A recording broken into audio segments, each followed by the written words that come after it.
કસરતનો અભાવ હોય જેના લીધે બ્લડ પ્રેશર થાય છે, એમાં રાંધેલા ખોરાકમાં મીઠાનું પ્રમાણ વધારે હોય છે. પછી બીજું, એક કસરતથી તમારા જીવનનો ભાગ બનાવો, એ આપણે બીપી ને ડાયાબિટીસ કંટ્રોલ માટેનો એક સ્ટેપ છે. પછી તમે નાના બાળકો છો, તમારા ઘરે વડીલ હોય, માતા પિતા હોય, દાદા દાદી હોય, તો એનો વયોવૃદ્ધોનો આદર કરવા. અમારો NCD વિભાગ છે, એમાં NCSC છે, એમાં વયોવૃદ્ધોનો આદર કરવાનું છે. અને તમારે તમારી ઘરે મા બાપને ઘરેથી પગે લાગી પછી સ્કૂલે આવવાનું, તમારા ગુરુદેવને પગે લાગવાનું, બરોબર. પછી બીજું છે, તમારે ડાયાબિટીસને જો કંટ્રોલ કરો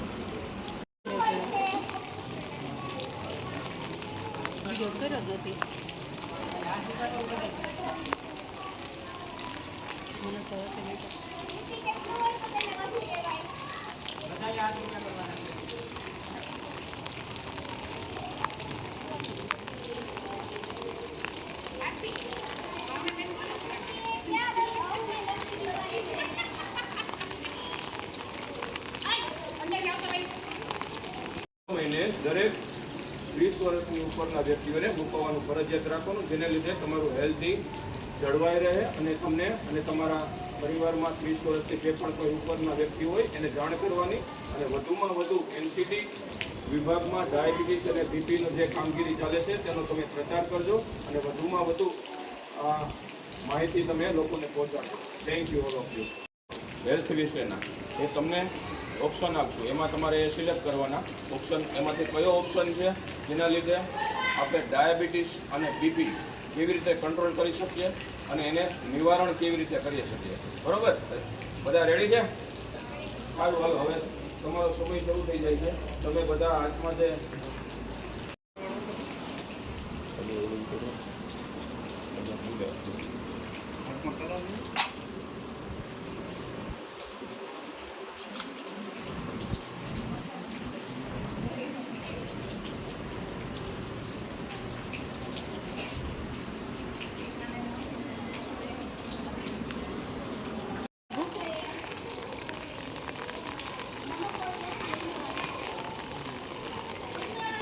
પેન્શનનો વિભાગ છે, જેને NCD વિભાગ કહેવામાં આવે છે.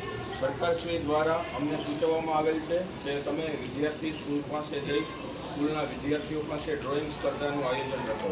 એટલે આજે આપણે તમને જે ડ્રોઈંગ કરવાનું છે, ડ્રોઈંગના પેમ્પલેટ તમને જે આપેલા છે એ પ્રમાણે ડ્રોઈંગ કરવાનું છે.